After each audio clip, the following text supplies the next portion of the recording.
நேற்று வீடியோ முடிக்கும்போது அந்த குழந்தைக்கு செக்ஷுவல் அசால்ட் நடந்திருக்கா இல்லையா அப்படிங்கிறதெல்லாம் அடுத்தடுத்து தான் தெரியும்னு சொன்னோம்.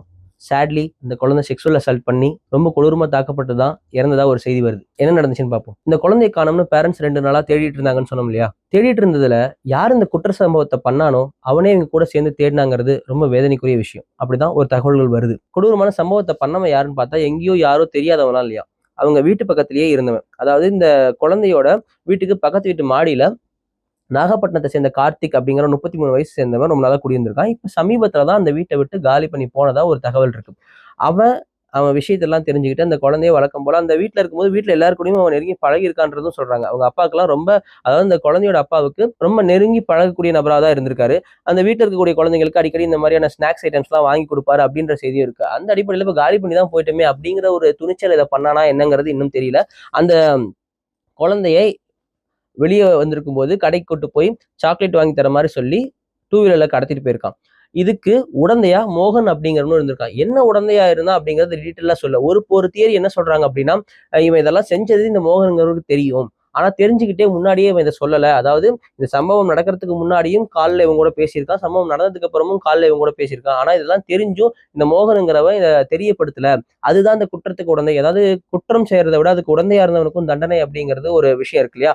அந்த அடிப்படையில இவனை கைது செய்யறதா ஒரு பக்கம் சொல்றாங்க. இன்னொரு பக்கம் இல்ல இவனும் இதுல இணையா செயல்பட்டு இருக்கான் அப்படிங்கிற மாதிரி ஒரு தியரி சொல்றாங்க. இன்னும் எதுங்கிறது இனி வரும் நாட்கள்ல கிளாரிட்டியான ஒரு இன்ஃபர்மேஷன் கிடைக்கும்னு நம்பலாம்.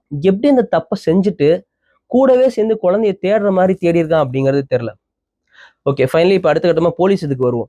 போலீஸ் இப்ப நேற்று ரம்யா அப்படிங்கிறவங்க மேற்கு மண்டல ஐஜி ஒரு டீட்டெயிலான ரிப்போர்ட் ஒன்று பிரஸ் முன்னாடி உட்காந்து படிச்சிருக்காங்க. நாகப்பட்டினத்தை சேர்ந்த கார்த்திக்ங்கிறவரு பக்கத்து வீட்டு மேல் மாடியில இருக்காரு. அவரு இப்ப நான் சொன்ன இன்ஃபர்மேஷனே ஒரு ஆர்டிகலா படிச்சிருக்காங்க. படிச்சுட்டு கடைசியா முடிக்கும் போது ஒரு விஷயத்த அழுத்தி பதிவு பண்ணியிருக்காங்க. கேஸ் கொடுத்து 24 ஹவர்ஸ்ல நாங்க குற்றவாளியை அரெஸ்ட் பண்ணிட்டோம் அப்படிங்கறத அழுத்தி பதிவு பண்றாங்க. இறுதியா அரசு இதுக்கு நிவாரணம் தரும் அப்படின்னு சொல்லியிருக்காங்க. என்னதான் அரசு நிவாரணம் கொடுத்தாலும் போன உயிர் வரப்போறது இல்ல.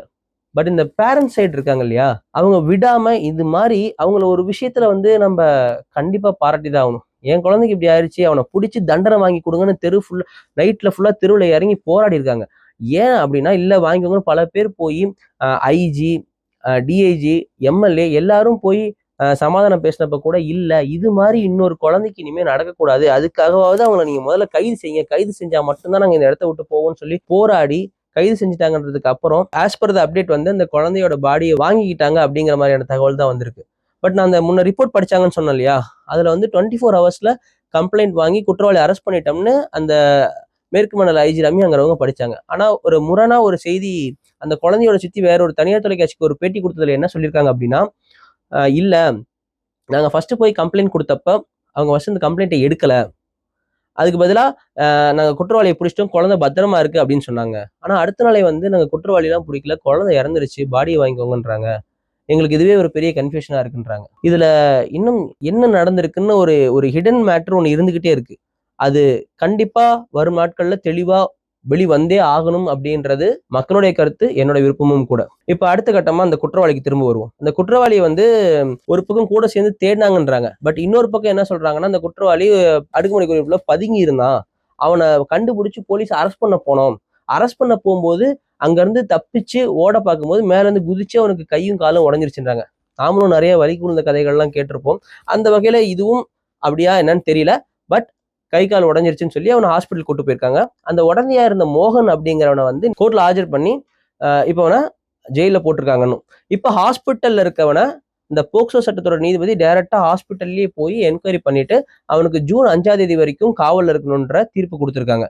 பட் இதுக்கு அடுத்த கட்டமா வந்தோம்னா முதலமைச்சர் அவர்கள் இது ரொம்ப கருணையற்ற மனிதநேயமற்ற செயல், இதை குறித்து தீவிரமான விரைவான விசாரணை நடத்தி அறிக்கை சமர்ப்பிக்கணும்ட்டு காவல்துறைக்கு உத்தரவிட்டிருக்கின்றதை சொல்லிட்டு இதுக்கு எங்கள் ஆட்சி கண்டிப்பாக ஒரு கடுமையான நடவடிக்கை எடுக்கும்னு சொல்லியிருக்காங்க. பல அரசியல் கட்சி தலைவர்கள் இதுக்கு கண்டனம் தெரிவிச்சிருக்காங்க. என்னதான் கண்டனம் தெரிவிச்சாலும், என்னதான் இப்ப கமல் அவர்கள் கூட பேசியிருக்காரு, இதுக்கு உச்சபட்ச தண்டனையான மரண தண்டனை கொடுக்கணும் அப்படின்லாம் சொல்லியிருக்காங்க. நிறைய வாட்டி இந்த வார்த்தைகளை கேட்டுட்டு நாமளுமே அதை சொல்லியிருக்கோம் நேற்று வீடியோல கூட. உச்சபட்ச தண்டனை, மரண தண்டனை அப்படின்லாம் பேசுறோம்.